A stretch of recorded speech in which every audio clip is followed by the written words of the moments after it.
आचार्यजी प्रणाम. जसं काहीतरी तुम्ही नवीन वेगळं काहीतरी करायचा प्रयत्न करता. अ, आता आम्ही सगळे जसं मी एक जॉब म्हणजे 3-4 जागी जॉब केला आहे. त्याच्यानंतर मी आता स्वतःचं काहीतरी करायचा प्रयत्न करतेय. त्याच्यासाठी मी माझा जुना जॉब सोडून आता नवीन काहीतरी करतेय. आता हे सगळं करत असताना आचार्यजी, मला सगळ्यात मोठा अडथळा हा येतोय, की हा प्रश्न मुळात आधीच विचारलाय मी, पण मला पुन्हा विचारायचा आहे. अ, जसं तुमच्या पर्सनल लाईफशी निगडीत काही घटना घडतात ना, तुम्हाला तुमच्या कामावर लक्ष द्यायचंय. पण बऱ्याचशा गोष्टी मला डोईजड होतात असं म्हणता येईल, की मीच त्या गोष्टींना डोक्यावर चढवू देते. जसा सगळ्यात मोठा प्रॉब्लेम म्हणजे एकटेपणा जाणवणं, ज्याबद्दल मी तुम्हाला आधीही विचारलं होतं. मग तुम्ही म्हणाला होतात, की तुमच्या आयुष्यात नवीन गोष्टी आणा. पण मी तसं केलं सुद्धा आहे आणि पूर्ण दिवसभरात बऱ्याच गोष्टी करायच्या असतात आणि त्या करते सुद्धा मी. आता समजा मी ठरवलं असं, की 4 तास या कामासाठी मला घालवायचेत. जसं पुढे तुम्हाला तुमचं काम बिल्डअप करायचं तर तुम्ही करू शकता. मी टाईम तर दिलाय आणि करते सुद्धा. पण हे करत असताना सुद्धा माझ्या बॅक ऑफ द माइंड हे चालत असतं, की जर कोणी असतं, कोणाशी बोलू शकले असते. नाहीतर समजा घरातलं कोणीतरी वारलं असेल, जसं आईची आठवण येणे आणि या सगळ्या गोष्टी जेव्हा येतात, माझ्या कामाचा वेळ फुकट जातो आणि त्यामुळे मला काहीच करता येत नाही. हे तर म्हणजे मला काहीतरी वेगळं करायचं आहे आणि मी तिथपर्यंत पोहोचते त्याच्यासाठी प्रयत्न पण करते. पण या गोष्टीसाठी मला खूप त्रास होतोय. यामुळे मी जवळ-जवळ तिसऱ्यांदा तुम्हाला हा प्रश्न विचारते. तर मला यावर काहीतरी सांगा. बघा, जी मूळ गोष्ट आहे ती ही आहे की तुम्हाला सहन करावंच लागेल. ठीक आहे. कोणत्याही प्रकारची मी तुम्हाला सांत्वना देईन त्या अगोदर जी सगळ्यात साधी गोष्ट आहे ती आपण समजून घेऊया. चांगलं आयुष्य जगणं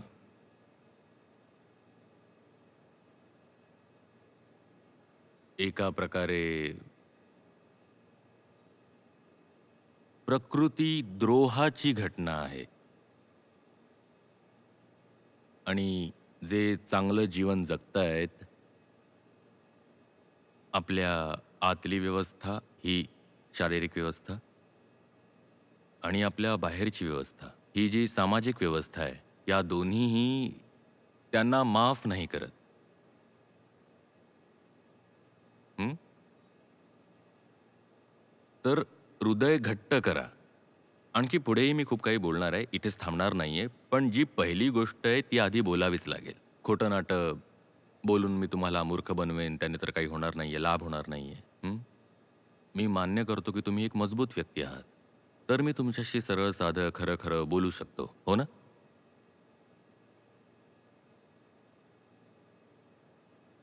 सगळ्यात पहिली गोष्ट ही आहे की जर तुम्ही योग्य जीवन जगताय, तर तुमचं शरीरच तुमच्या विरुद्ध जातं.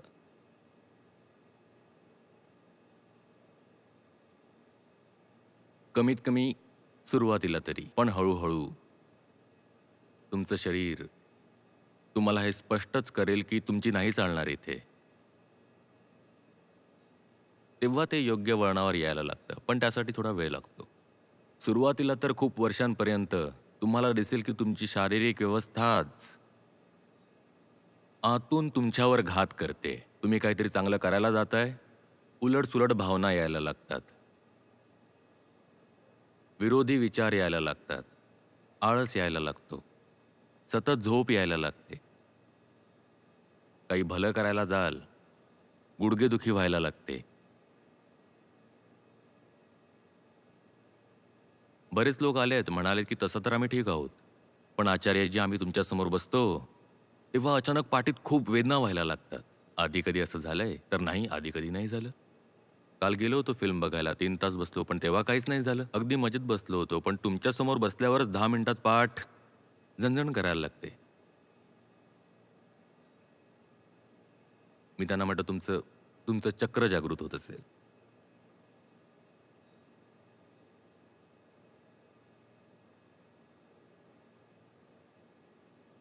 वाहत्या नदीत हात धुवून घेऊया. मी कशाला नको बोलू?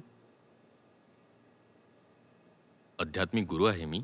माझ्यासमोर चक्र जागृत नाही होणार तर कुठे होणार? यांना कोण सांगेल की आपल्या अचेतन मनात जे जंगल तयार झालंय त्याला मान्य नाहीये की तुम्ही त्यातून बाहेर यावं. माझ्यासमोर बसता तेव्हा त्याला धोका निर्माण होतो.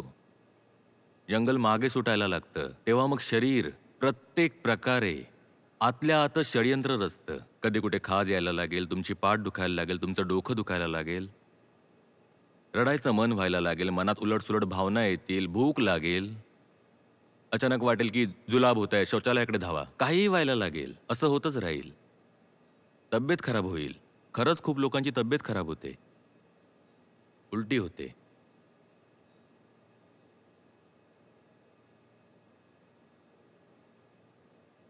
आणि जो बाहेरचा समाज आहे तो निश्चितच पसंत नाही करणार जर तुम्ही असं उलटसुलट करत असाल तर. तर काय करायचं? सगळ्यात पहिली गोष्ट मी सांगितली, सहन करायचं. तर सहन करा. आणि जेव्हा सहन कराल आणि वाटेल की सहनशीलतेच्या पलीकडे जाते तर स्वतःला आठवण करून द्या, सहन तर करावंच लागेल. ते आयुष्य सहन करायचं का ते तुम्हीच ठरवा. तेव्हा सहन करणं सोपं होईल. सहन तर करावंच लागेल. त्रास तर आहेच, पण कोणता त्रास तुम्ही निवडाल? त्या त्रासापेक्षा तरी हा त्रास बराच आहे, तर हाच निवडूयात. ही पहिली गोष्ट आहे. तर काय सहन करतच राहावं लागेल? तर नाही. मी पहिली गोष्ट सांगितली की जर अनुशासन ठेवाल, शरीराला जर शिक्षा देत राहाल, ट्रेनिंग, प्रशिक्षण, तर शरीर पण योग्य मार्गावर यायला लागतं. शरीर म्हणजे मला काय म्हणायचं आहे? शरीर म्हणजे ज्या आपल्या भावनात्मक वृत्ती असतात, ज्या आपल्या हार्मोनल अपसर्जेस असतात, ते सर्व पण मग ठीक व्हायला लागतं. कारण ते विनाकारण नाहीये. ते यासाठीच होतं, कारण ते तुम्हाला हरवू शकेल. म्हणजे ते तुमचा विद्रोह जो आहे त्याला असफल करू शकेल. जेव्हा त्यांना हे दिसतं की हा हा माणूस ऐकणारा नाहीये, तेव्हा मग ते स्वतः शिथिल होऊन शांत होऊन जातात. कोणी तुम्हाला त्रास द्यायलाही तेव्हाच येतं, आतून असो किंवा बाहेरून, जेव्हा त्याला विश्वास असतो की तुम्ही त्रस्त व्हाल आणि तुम्ही हार मानाल. जेव्हा तुम्ही हे पूर्णपणे स्पष्ट करता की तुम्ही हार मानणार नाही आहात, मग जो तुम्हाला त्रास द्यायलाही येतोय ना, मग तो बाहेरून असो किंवा आतून, तो पण मग प्रयत्न करायचं सोडून देतो. तो पण म्हणतो की या माणसावर जास्त प्रयत्न करण्याचा फायदा नाही. हा वेडा आहे. हा नाही ऐकणार. याला डोकेदुखी दिली तरी हा तेच दुखणं घेऊन जिथे जायचे तिकडे जाईल. ह्याला जर आजारी केलं तर त्या आजारपणात पण हा जिथे जायचे तिकडे जाईल. ह्याला जर त्रास द्याल तर त्या त्रासाला घेऊन ह्याला जे करायचंय ते तो नक्कीच करेल. तर मग काय उपयोग आहे याला त्रास देऊन? जाऊ द्या. वेडा आहे. असेच बना वेडे ज्याला सगळे सोडून देतील. हं? कोणाच्या कामीच येऊ नका. एखादं वाकडं तिकडं झाड बना म्हणजे कोण तुम्हाला कापायलाच येणार नाही. चीनमध्ये म्हणतात ना, सगळ्यात वाकडं तिकडं झाड असतं त्याला सोडून देतात की बेकार आहे. तुम्ही पण असेच बना. मग कोणी नाही येणार तुमच्या रस्त्यात. अर्थ समजून घ्या या गोष्टीचा. आपल्याला काय हवंय की आपण आंशिक विद्रोह करावा. आंशिक विद्रोहाचा अर्थ काय? आंशिक विद्रोहाचा अर्थ आहे जिथे राहतोय तिथेच राहणार, पण जिथे काम करायचंय तिथे काम नाही करणार. असं नाही चालणार ना. तुम्ही समजून घ्या या गोष्टीला. ही पूर्ण एक इंटिग्रेटेड, एकजूट व्यवस्था आहे. हे प्रकरण होलिस्टिक आहे. बघा, तुम्ही जिथे राहता आणि तुम्ही जिथे जाऊन वस्तू खरेदी करता, तुम्ही जिथे जाऊन मनोरंजन करता आणि तुम्ही जिथे जाऊन पूजा करता आणि जिथे जाऊन तुम्ही काम करता, या पाचही जागा एकच आहेत. या ज्या 5 गोष्टी आहेत ना, या एकच आहेत. तुम्ही जिथे पूजा करता, तुम्ही जिथे राहता, तुम्ही जिथे वस्तू खरेदी करता, म्हणजे जिथे जाऊन तुम्ही तुमच्या भौतिक गरजा पूर्ण करता, आणि तुम्ही जिथे काम करता, ह्या सगळ्या ज्या जागा आहेत त्या एकच असतात. अगदी एकच असतात. हे तुम्हाला वाटतं की तुम्ही 4-5 जागेची नावं घेतली म्हणजे या 4-5 जागा वेगळ्या आहेत, पण तसं नाहीये. त्या सर्व एकच आहेत. आणि जर तुम्हाला वाटत असेल की यांपैकी एकाला बदलूयात, तर तुम्हाला 5ही बदलाव्या लागतील.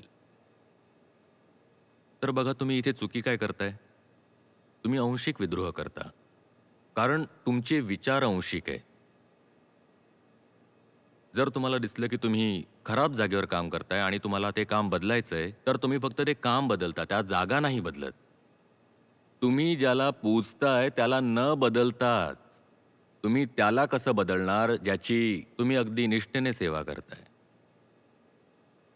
आणि जर तुम्ही आताही त्यांनाच पूजनीय मानताय ज्यांना आधीही मानत होता, तर लक्षात घ्या की काम पण तुम्ही तिथेच करत राहाल जिथे आधी करत होता.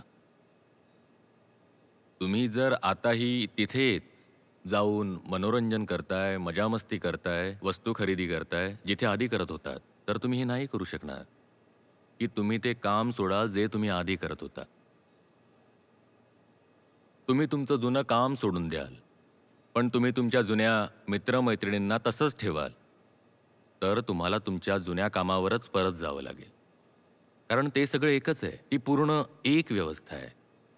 ते तुमचे जे जुने मित्र-मैत्रिणी आहेत, ते हे सहन करणारच नाहीत, की तुम्ही तुमचं जुनं काम सोडलंय. असं होईल, की ते समोरून तुम्हाला काहीच नाही बोलणार. हेही होईल, की ते वरून-वरून तुम्हाला पाठिंबाही देतील, की "वाह यार मित्रा, तू खूप छान काम केलंस, की तू तुझं जे काही जुनं काम होतं ते सोडलंस आणि स्वतःसाठी नवीन काम सुरू केलंस." हो, ते एका तोंडाने तसं बोलतीलही. पण त्या मित्रांचं स्वतःचं जीवन कसं आहे? त्यांचं जीवन अजूनसुद्धा तसंच आहे, जसं तुमचं आधी होतं. आणि जेव्हा तुम्ही त्यांचं जीवन बघाल, तेव्हा तुमच्या मनात ही इच्छा निर्माण होईल जुन्या जीवनात जाण्याची. मग तुमची इच्छा असो किंवा नसो, त्या तुमच्या जुन्या मित्र-मैत्रिणी तुम्हाला भाग पाडतील तुमच्या स्वतःच्या जुन्या जीवनात जाण्यासाठी. तर ज्याला नवीन जीवन जगायचं आहे, त्याला विद्रोह सुद्धा पूर्ण करावा लागेल. यामुळेच तर विद्रोह एवढा कठीण आहे. नाहीतर प्रयत्न तर खूप लोकं करतात, की काहीतरी नवीन करावं. कसं नवीन कराल?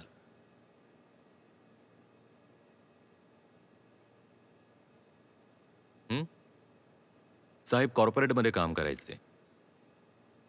चांगला पगार होता. खूप जास्त पगार होता. ठीक. मग लग्न केलं. बायको आली. त्याच्यानंतर मध्येच कुठून तरी यांच्या डोक्यात विचार आले. म्हणायला लागले, की "हे सगळं मी काय करतोय? पैसे तर खूप कमवतोय. पण काय फक्त हेच करायला जन्माला आलोय? काहीतरी वेगळं करायचंय." मग काहीतरी वेगळं करायला निघाले. 8 महिने केलं, मग सोडलं. आणि मी ही अगदी खरी घटना सांगतोय. कोव्हिडच्या दिवसातली आहे. 8 महिने केलं आणि मग सोडलं. मी विचारलं, "का सोडलं?" म्हणाले, "लॉकडाऊन लागला होता. खूप दिवस घरी राहावं लागलं. जे नवीन काम शोधलं होतं ते सुटलं." मी म्हटलं, "नाही समजलं मला. जे तुम्ही एवढं मोठं चांगलं काम सुरू केलं होतं, तुमचं ते जुनं अ, काम सोडून, मग ते का सोडलं?" म्हणाले, "8 महिने घरी राहावं लागलं." मी म्हटलं, "तर?" म्हणतात, "24 तास बायकोसमोर राहावं लागत होतं." मी म्हटलं, "मग?" ती म्हणाली, "मला तेच हवंय ज्याच्याशी मी लग्न केलं होतं." म्हटलं, "म्हणजे काय?" म्हणाले, "तिने लग्न माझ्या नोकरीशी केलं होतं. तिने लग्न माझ्या नोकरीसोबत केलं होतं. जोवर लॉकडाऊन लागला नव्हता, तोवर मी बाहेर राहत होतो, काम करत होतो, उशिरा घरी यायचो, खायचो, प्यायचो, झोपायचो, परत निघून जायचो. तर प्रत्येक वेळी मला हिचे टोमणे ऐकावे लागत नव्हते. लॉकडाऊनमध्ये ही 24 तास माझ्यासमोर असायची. 8 महिने हिने मला टोमणे मारले. मी म्हटलं, "जाऊ दे बाबा, मी जुनी नोकरी करेन." ती सारखी म्हणायची की "जर मला आधी माहीत असतं, की तू हे सगळं करणार आहेस, तर मी तुझ्याशी नसतं केलं, तर मी तुझ्याशी लग्न नसतं केलं." मी कोणासोबत लग्न केलं होतं? मी लग्न केलं होतं एक हाय अर्निंग कॉर्पोरेट प्रोफेशनल सोबत आणि आता तू काहीतरी वेगळंच करतोयस. ही तर डिसलॉयल्टी झाली ना, ही तर बेईमानी झाली ना. बेईमानी नाही चालणार सजना.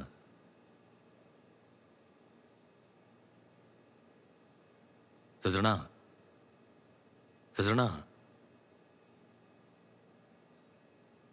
लॉकडाऊन संपायच्या आधीच सजनाजी घरी आले.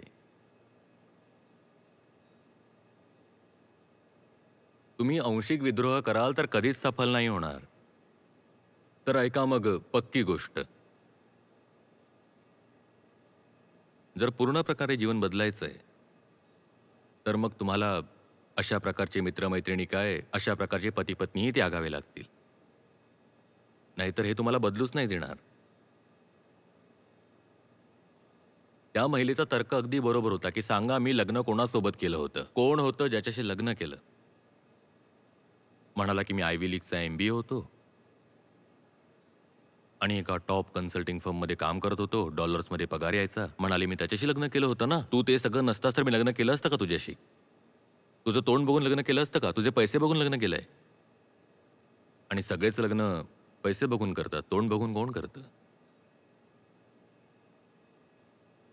म्हणाले की जर मला माहीत असतं की तू असा आहेस जो म्हणतोय की आता पुढचे 1 वर्ष काही कमावणार नाही आणि आधी जे काही कमावलंय ते सगळं सुद्धा स्वतःच्या स्टार्टअपमध्ये टाकेन आणि कधी कमवायला सुरुवात करेन याचा काहीच पत्ता नाहीये आणि कधी काही कमाई होणार आहे की नाही याचाही काही पत्ता नाहीये. जर मला माहीत असतं की तू असा आहेस आणि तू हे सगळं करणार आहेस तर मी लग्न का केलं असतं तुझ्याशी? अरे 5 लाखांचा खर्च तर माझा स्वतःचा आहे आणि जर तू काही कमवत नाहीयेस तर माझा खर्च कोण उचलणार? मग काय, जर खरंच तुम्हाला काही चांगलं करायचं असेल तर फक्त तुम्हाला जुनी नोकरी सोडून चालणार नाही, तर जुनी छोकरी पण सोडावी लागणार. आणि ही गोष्ट मुलींवर पण लागू होते. तुम्हीही जर काही चांगलं करायला जात असाल तर तुमच्या आसपास पण जे काही आहेत, आंडू-पांडू, यांना पण त्यागावं लागेल. ह्या सगळ्यांना सोबत ठेवून काय करणार? आत्ता कुठे जाऊन बी.टेकच्या 24 वर्षांनंतर, MBAच्या 21-22 वर्षांनंतर आत्ता कुठे जाऊन मी IIT, IIMच्या ग्रुपमध्ये पुन्हा जॉइन झालोय. तेही मला ॲड केलंय त्यांनी. मी पूर्णपणे वेगळा झालो होतो. हे तर सोडा की त्यांना मी भेटायचो, त्यांच्याशी बोलायचो. माझ्याकडे त्यांचा नंबर सुद्धा नव्हता. कारण जर मला ते जीवन सोडायचंय, ते जे ते जे सामान्य जीवन मला सोडायचंय, MBAच्या नंतरचं, तर मला त्यांनाही सोडावं लागेल जे लोक MBAला माझ्यासोबत होते. तुम्ही हे नाही करू शकत की वीकेंडला तुम्ही त्यांच्यासोबतच पार्टी करताय. त्यांच्यासोबत पार्टी करायला गेलं तर काय होणार? काय होणार? त्यांचं जग वेगळं आहे आणि त्यांचं जग अगदी आकर्षक आहे. त्यांचं जग जंगलाप्रमाणे आहे. त्यांच्या जगात खूप काही आहे जे चुंबकाप्रमाणे आहे आणि तुमच्या मनात अजूनही खूप लोह भरलंय त्यामुळे तुम्हाला ते खेचून घेतील. आणि जर नवीन कामावर तुमचं प्रेम जडलंय, तर तुम्ही अशा लोकांची संगत आताही का ठेवू इच्छिता जे जुन्या पद्धतीचे आहेत? त्यांच्यासोबत तुमचं मन रमणार सुद्धा नाही. पण जसं मी म्हटलं आपण काय करतो? आंशिक विद्रोह. आपण नोकरी तर बदलतो, पण जी संगत आहे ती तीच ठेवतो. आणि तुमची जी जुनी संगत आहे तुम्हाला ती खेचून पुन्हा जुन्या नोकरीतच ढकलून देते. तुम्ही कोणताही विद्रोह करत असाल, तो जर सफल व्हावा असं वाटत असेल तर तो पूर्ण करावा लागेल आणि पूर्ण म्हणजे तुम्ही एखाद्या नवीन, सुंदर आणि ज्योतिर्मय दिशेकडे वळत असाल, तर जे लोक तयार आहेत तुमच्या सोबत अंधारातून प्रकाशाकडे जाण्यासाठी, त्यांची संगत ठेवा. ज्यांनी अंधारातच स्वतःची स्थायी जागा बनवलेली आहे, त्यांची संगत ठेवाल, तर त्यांनी तर ठरवलेलंच आहे की त्यांना अंधारातच राहायचंय, पण तुम्हाला प्रकाशाकडे जायचंय. ते तुम्हाला प्रकाशाकडे जाऊ देतील का? ते तुम्हाला नाही जाऊ देणार. ही गोष्ट तुमच्या लक्षात येतेय का? सगळ्यात वाईट परिस्थिती त्यांची होते, जे स्वतः प्रकाशात असताना देखील अंधारासोबत आपलं नातं तसंच ठेवू इच्छितात. अंधार त्यांना खेचून घेतो पुन्हा मागे, ओढून घेतो. नाहीतर जे अंधारात निवास करतात त्यांना तुम्ही बोला, जिथे मी जातोय तिथे माझ्यासोबत चला. जर ते सोबत यायला तयार असतील तर चांगली गोष्ट आहे. तुमच्या सोबत यायला तयार नाहीये, पण तरीही तुम्हाला नातं ठेवायचंय तर तुम्हाला त्रास होईल याचा. कदाचित असं झालं असतं की ह्याने त्रास नसता झाला. मलाही हे सांगताना काही फार आनंद होत नाहीये. की काही संबंध आहेत जे आपल्याला तोडावेच लागतात आणि हे बोलताना मला काहीच आनंद होत नाहीये. पण जे सत्य आहे ते जर नाही सांगितलं तर तेही चुकीचंच होईल. तर सत्य सांगणं गरजेचं आहे म्हणून मी तुम्हाला सांगतोय. मग मनात निर्माण होतो क्लेश. मग माणूस आतून पूर्णपणे अगदी तुटून जातो. मोडकळीस येतो. जशी आता तुमची परिस्थिती आहे. कारण तुम्ही काम बदलायचं ठरवलंय, पण बऱ्याच गोष्टी ज्या जुन्या आहेत, त्या तुम्हाला बदलायच्या नाहीयेत. जुनी मानसिकता बदलायची नाहीये. मनात ज्या जुन्या आठवणी आहेत, त्या तुम्हाला बदलायच्या नाहीयेत. जुनी जागा बदलायची नाहीये. मग नाही होणार. ज्यांना जीवनात खरंच काहीतरी नवीन करायचंय, त्यांच्यासाठी गरजेचं आहे, की त्यांनी आपल्या आसपासचं वातावरण बदलावं. मी तर म्हणतो कपडेही बदलून टाका. घर पण बदला, जागा पण बदला. कोण तुम्हाला म्हणालंय की तुम्ही कोण्या एकाच जागेचे बंधक आहात या पृथ्वीवर? का पडून राहायचे तुम्हाला तिथे जिथे तुम्ही राहता? दिल्लीमध्ये, लखनौमध्ये, मुंबईमध्ये, जिथे पण तुम्ही राहता. देणाऱ्याने तर पूर्ण पृथ्वीच तुम्हाला दिलेली आहे ना. जीवन बदलायचंय तर सगळ्यात आधी जागा बदला. या ना इथे गोव्यामध्ये राहायला या. काय त्रास आहे तुम्हाला? पण आपल्या हे लक्षातच येत नाही. आपण म्हणतो नाही, नाही, नाही, नाही, नाही. तिथे का नाही? कारण इथे गुप्ताजींची बेकरी आहे. तर आम्हाला त्याच कुकीज आवडतात. तर ह्या कारणामुळे तुम्ही जिथे आहात तिथेच राहणार. गुप्ताजींच्या बेकरीजवळ. म्हणतात असं कसं निघून जाणार गुप्ताजींची बेकरी सोडून? जर हे सगळं सोडू शकत नसाल तर तुम्ही काहीच सोडू शकणार नाही. पण म्हणतात की आमचं हे जुनं शहर आहे. हे शहर आमच्या नसानसात वसलंय. आम्ही इथले निवासी आहोत. म्हणजे काय म्हणायचंय? की जसा या शहरातून वास येतो तसाच तुमच्या अंगाला सुद्धा येतो. कारण आमचे बहुतांश शहर तर असेच आहेत. खुल्या नाल्यांनी भरलेले, दुर्गंधांनी भरलेले.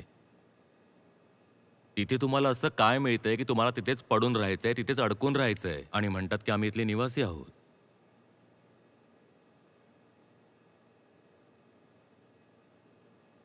नाव पण तिथलंच ठेवता. तिथे काय असं सांगा मला. भावना जरा वेगळ्या ठेवा. जीवनात स्थान, मुक्ती आणि चेतनेला आहे. भावना तर खूपच लांब आहेत.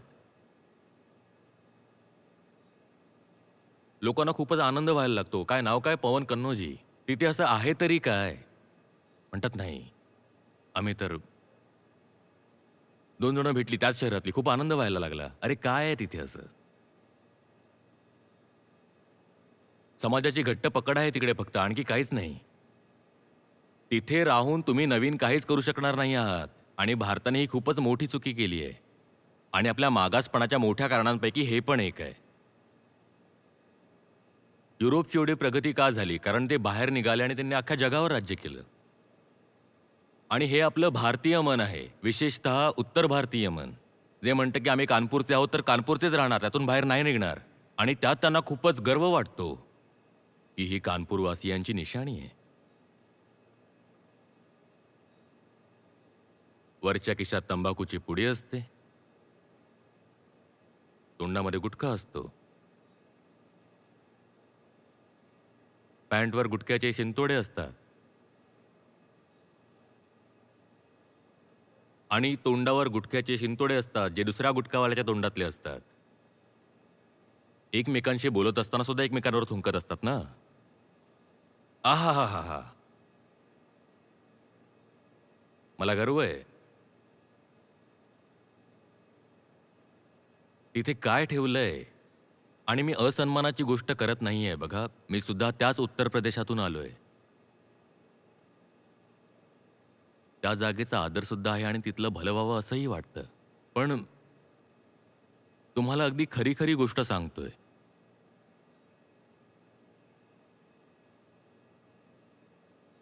नाही होणार.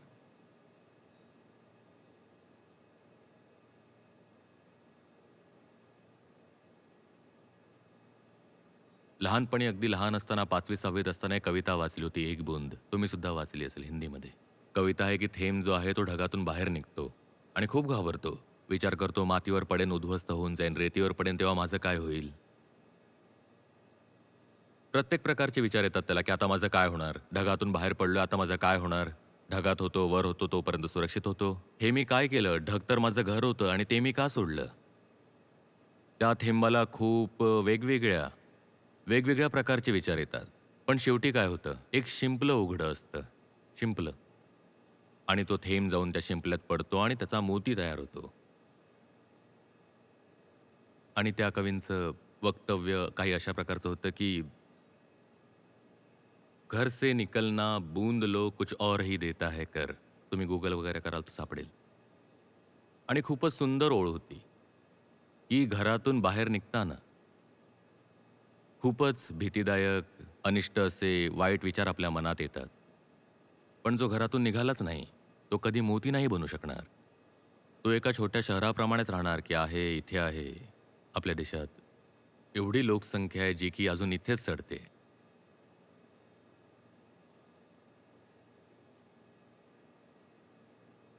अरे, बाहेर गेला असता, बरं वाटलं असतं, की जगाच्या अन्य देशांमध्ये, अन्य द्वीपांमध्ये, अन्य महाद्वीपांमध्ये भारतीय लोकं बघायला मिळाली असती. भारतीय लोक जे बाहेरही गेलेत, बहुतांश ते पण मागच्या 50-100 वर्षामध्ये गेलेत. ती पण इंग्रजांची कृपा आहे, की काही भारतीय बाहेर गेले, नाहीतर सगळे इथेच पडून होते. आणि अशी प्रथा पण बनवली होती, की जे लोक समुद्र पार करतात ते पापी होतात. समुद्र पार करणं पाप असतं. तर जिथे आहात तिथेच पडून राहा आणि एकमेकांना भेटाल तेव्हा विचारा, "कुठल्या गावचा आहेस भावा?" 2 गोष्टी सगळ्यात गरजेच्या आहेत, की कोणत्या जातीचा आहेस आणि कोणत्या गावचा आहेस. बस. हीच पूर्णतः तुमची ओळख आहे. Total identity. कोणत्या गावचा आहेस, कोणत्या जातीचा आहेस. पडून राहा. आणि जेव्हा इथे पडून राहाल, तेव्हा त्या सगळ्या जुन्या गोष्टी आठवतील. तुमचा कंठ ह्याचमुळे दाटून आलाय. जुनं वातावरण म्हणजे जुन्या आठवणी, हो की नाही? जुनं वातावरण, जुन्या आठवणी.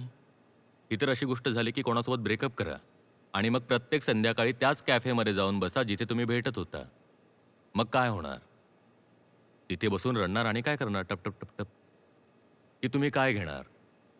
चहासोबत अश्रू. खाली चहा ठेवलाय आणि त्यात अश्रू मिसळून पितायत. आणि त्याच टेबलावर बसलेत, जिथे ती व्यक्ती बसायची समोर. अरे का करताय तुम्ही हे सगळं?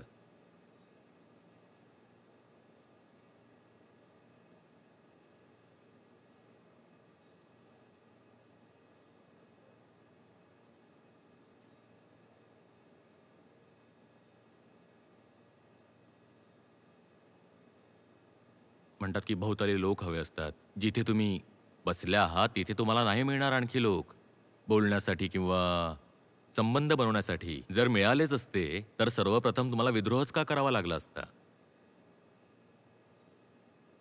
जगात चांगल्या लोकांची कमी नाहीये. पण तुम्हाला सगळं घरबसल्या हवं असेल तर नाही मिळणार. स्वर्ग पण याच जमिनीवर आहे आणि नर्क पण इथेच आहे.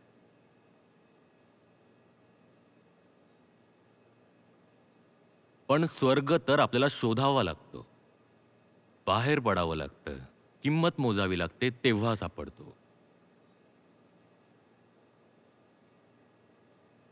क्षेत्रीय दंभ भरल्याने काहीच नाही होत, की काय म्हणताय? अमेरिकेत काय आहे? अमेरिकेत काय आहे? तुम्ही ब्रिजनोर बघितलंय का? आम्ही तुम्हाला दाखवू. हे नासावाले एक रिक्षा नाही बनवू शकत? अरे आम्ही दाखवतो तुम्हाला.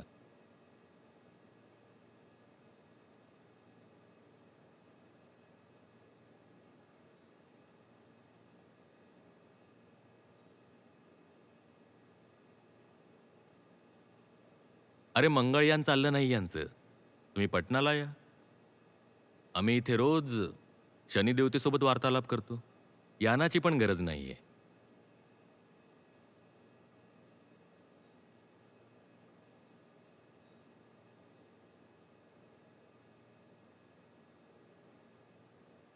काही खूप लहान-लहान भौतिक गोष्टी बोलतोय मी. एखादा खेळ शिकून घ्या. कोर्टवर उतराल ना, मनात जो पण भावनिक कचरा असेल ना, तो असाच उतरून जातो. नाहीतर बसून रडत राहा. आणि विशेषतः महिलांमध्ये तरी हेच होतं, की बसल्यात, हुंदके देतायत, अश्रू वाहतायत, पॅ पॅ पॅ पॅ पॅ. अतिशय घातक गझली, भयानक शायरी, ब्रेकअपचं दुःख चालूच आहे, अगदी जोरात. हा काही फक्त संयोग नाहीये, की भारतामध्ये ह्या शेरो-शायरी आणि ह्या गझलींचा सगळ्यात सुवर्ण युग होता आणि हाच तो युग होता, जेव्हा भारत आतून पोकळ झाला, आणखी कमकुवत झाला आणि भारतावर इंग्रजांनी राज्य केलं. कारण ह्याचा जो सारांश आहे, तो अधिकतर चेतनेला डुबवणारा आहे आणि मनाला अश्रूंनी व्यतीत करणारा आहे.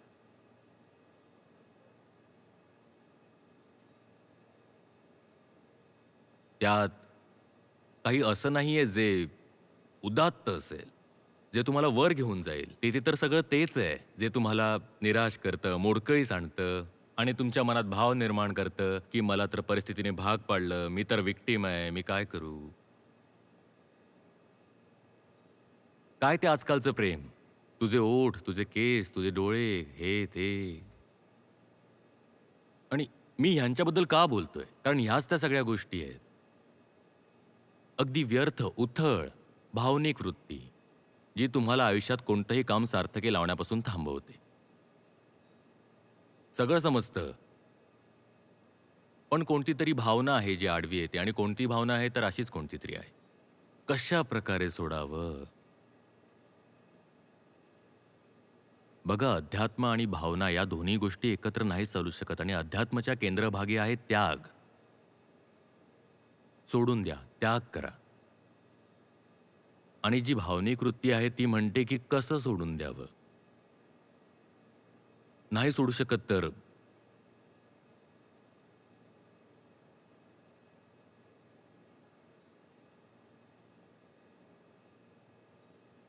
10-12 वर्षांपूर्वीची गोष्ट असेल. तेव्हा शनिवारी सकाळी-सकाळी सत्र असायचे. जुन्या बोधस्थळी. तेव्हा तिथे असंही करायचे की कधी-कधी गाणं लावायचे आणि ही गोष्ट समजून घेण्याचा विचार करायचे की सामान्य माणसाचं मानसशास्त्र काय आहे? तर त्या दिवशी एक गाणं लावलेलं. आशा पारेख होत्या त्यामध्ये स्क्रीनवर आणि त्या पांढऱ्या साडीमध्ये गात होत्या. ना कोई उमंग है, ना कोई तरंग है, मेरी जिंदगी ये क्या सिर्फ एक कटी पतंग है. आणि मी असं बघतोय. मी म्हटलं ह्या समोर ज्या व्यक्ती आहेत, त्या तब्येतीने चांगल्या आहेत, धडधाकट आहेत, दिसायला सुंदर आहेत, अंगकाठीने चांगले आहेत, साडी पण कुठून फाटलेली नाहीये, म्हणजे आर्थिकदृष्ट्या पण चांगले आहेत. मग ह्यांना आयुष्यात समस्या काय आहे? आणि ह्या अशा का गातायत? ना कोई उमंग है, ना कोई तरंग है, मेरी जिंदगी ये क्या कटी पतंग है. असं का गातायत? आणि मला ह्या गोष्टीचा आक्षेप ह्यासाठी पण आहे, कारण की सांस्कृतिकरित्या मी पण आधी तसाच होतो. मी पण माझ्या आयुष्यात व्यर्थ अशा खूप साऱ्या भावनांचं खूप सारं ओझंही वाहिलंय आणि शिक्षाही भोगलीये. आणि जेव्हा ते सगळं सुरू असतं ना, तेव्हा त्यात एक वेगळाच रस मिळतो. एक वेगळाच रस आहे. मेरी जिंदगी ये क्या एक कटी पतंग है. बघा, मी पण तर एक विक्टिम आहे. माझ्यासोबत चुकीचं झालंय. माझ्यासोबत जगाने, वेळेने काहीतरी चुकीचं केलंय. आणि तोंड असं पाडलंय की जसं काय झालंय. बघा, दुःख हे म्हणजे काही एक व्हर्च्यू नाहीये. हे समजून घ्या. दुःखी होणं म्हणजे ही काही पुण्याची गोष्ट नाहीये. पण भारतामध्ये हे मूल्य खूपच व्यापक झालंय, की जो दुःखी आहे तो खूपच पुण्यवान आहे. तर आता लोक स्वतःला पुण्यवान सिद्ध करण्यासाठी उगाचच दुःखी असतात. आणि जर कोणी हसताना दिसला तर म्हणतात की लुच्चा आहे. हसतोय. हसणं आणि आनंदित राहणं जसं की पाप झालंय, अपमानाची गोष्ट आहे. आता हेच समजा ना, आपण इथे बसलोय ठीक आहे.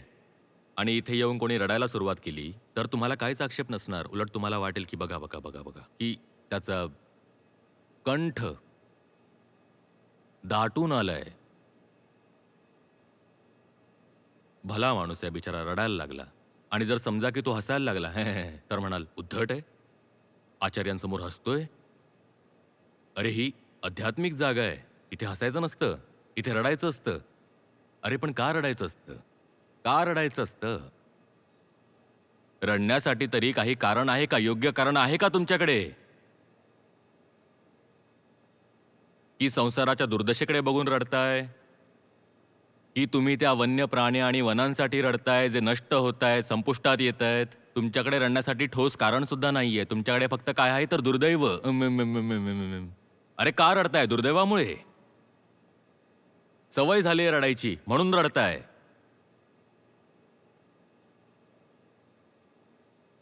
काही ठोस कारण तरी आहे का रडायसाठी? काही ठोस कारण आहे का तुमच्याकडे?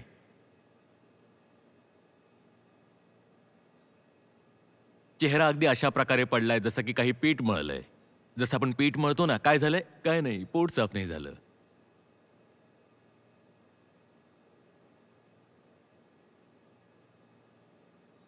दुखिया दास कबीर हे जागे अरू रोवे. ते पण रडायचे. पण ते जागरणामुळे रडायचे. ते जागे असायचे.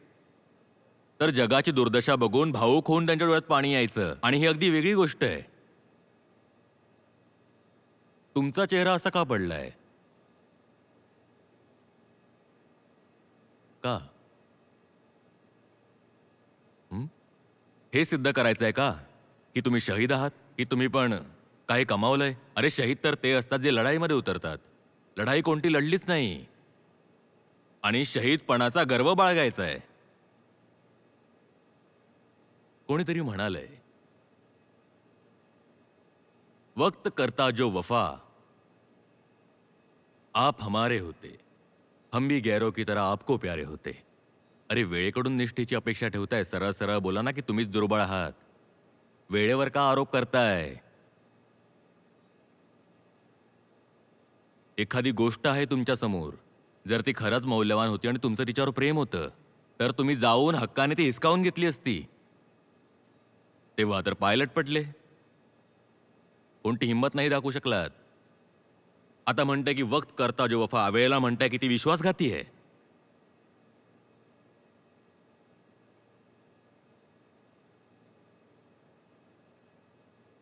वेळ विश्वासघाती आहे. मग चेहरा का पडलाय?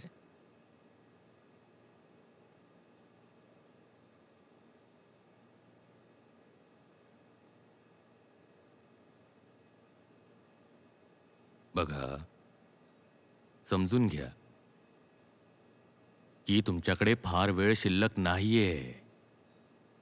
तुम्ही कधीही मराल. हे लक्षात का नाही येत आहे तुमच्या? आताही मरू शकता. काय वाचवताय? तुम्हाला मरायचंय. काय वाचवणार आहात? रडून काय मिळणार आहे? लढा.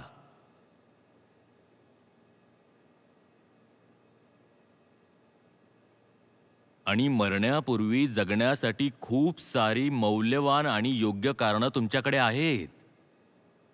तुम्ही उगाचच स्वतःला त्या कारणांपासून वंचित ठेवताय. कारण तुम्हाला त्या जुन्या खड्ड्यातच पडून राहायचंय, तिथेच जगायचंय, तिथेच चढायचंय. ते खड्डे मानसिकही आहेत आणि भौतिक सुद्धा. मनामध्ये जिथे जगताय तिथून बाहेर या. आणि भौतिकरित्याही ज्या जागेवर जगताय त्या जागेवरून बाहेर या.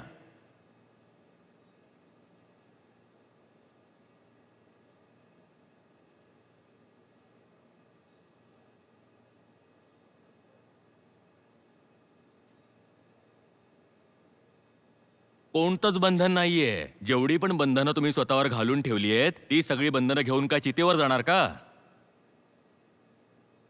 मी फक्त विचारतोय.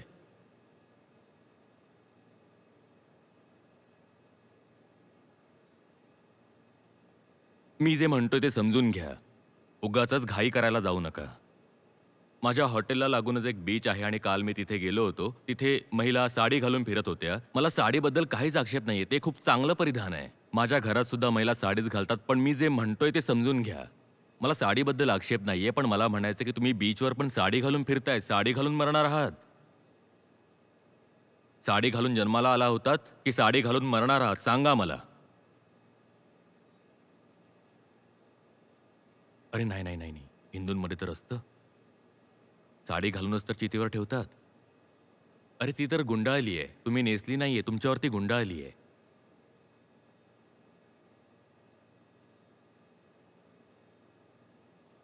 हे सगळं ओझं वाहून तुम्हाला काय मिळणार आहे? आयुष्य तुम्हाला अशा बऱ्याच गोष्टी आहेत ज्या देऊ शकतं. तुमच्यासाठी हे का गरजेचं आहे की स्वतःला त्याच्यापासून वेगळं ठेवणं, वंचित ठेवणं का गरजेचं आहे हे विचारतोय. आणि मग रडता. मेरी जिंदगी है क्या एक कटी पतंग आणि पांढरी साडी घालून फिरताय. पांढरी साडी नेसायला आम्ही सांगितलं का?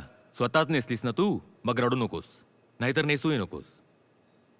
एवढी वस्त्र आहेत घालायला जगामध्ये, एवढे कपडे आहेत घालायला, तुम्ही काहीही घालू शकता. पण पांढरी साडी नेसून तू उगाचच विनाकारण फिरतेस, आमचं डोकं सुद्धा फिरवतेस आणि रडतेस सुद्धा. आणि असंच रडायचंय तर कोपऱ्यात जाऊन रड, कॅमेरा समोर रडू नकोस.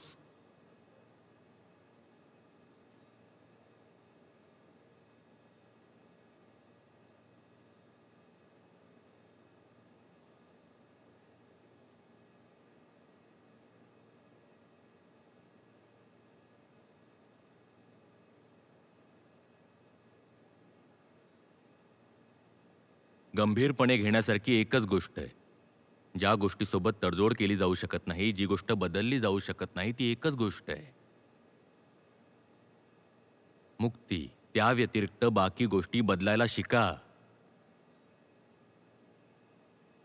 जुने विचार,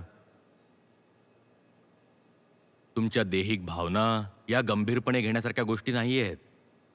आयुष्यात फक्त एकाच गोष्टीसाठी गंभीर राहा आणि ती कोणती? ती आहे जन्माचा उद्देश मुक्ती. बाकी सगळ्या गोष्टी नेगोशिएबल आहेत. पण बाकी गोष्टींसोबत आपण तडजोड करू शकतो, कधी स्वीकारू शकतो तर कधी त्यागही करू शकतो. आणखी काहीच नाहीये जे नित्य आहे. नित्याचा अर्थ माहितीये? जे बदललं नाही जाऊ शकत. बाकी सगळं काही परिवर्तनीय आहे आणि त्यात परिवर्तन व्हायला हवं. घाबरू नका. इथे तर बरेच लोक आहेत जे या गोष्टीलाही घाबरतात की ज्या प्रकारचे केस 20 वर्षांपूर्वी होते अगदी तसेच राहायला हवे, हेअरस्टाईल बदलायला नको. अरे डोक्यावर केस नाही उरले, हेअरस्टाईल वाचून काय करणार? टक्कल पडलंय पण हेअरस्टाईल जुनीच आहे. जातात न्हाव्याच्या दुकानात आणि म्हणतात की माझ्या कॉलेजच्या दिवसांसारखी हेअरस्टाईल करून द्या. नामी म्हणतो यावर फक्त चंपीच करू शकतो. अरे कापण्यासाठी डोक्यावर काही शिल्लक तरी हवं ना.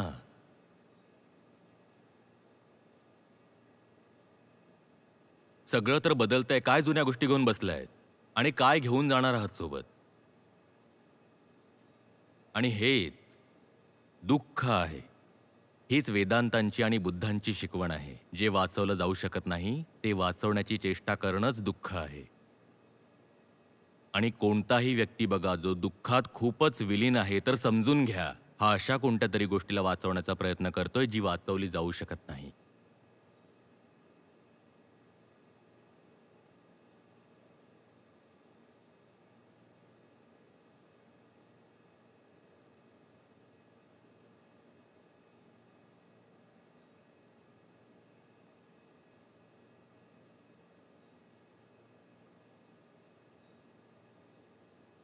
काही लक्षात येतंय का? तुमच्या लक्षात आलेलं नाहीये, तुम्ही पुन्हा विचारणार आहात. पण काहीच हरकत नाहीये, तुम्ही विचारू शकता.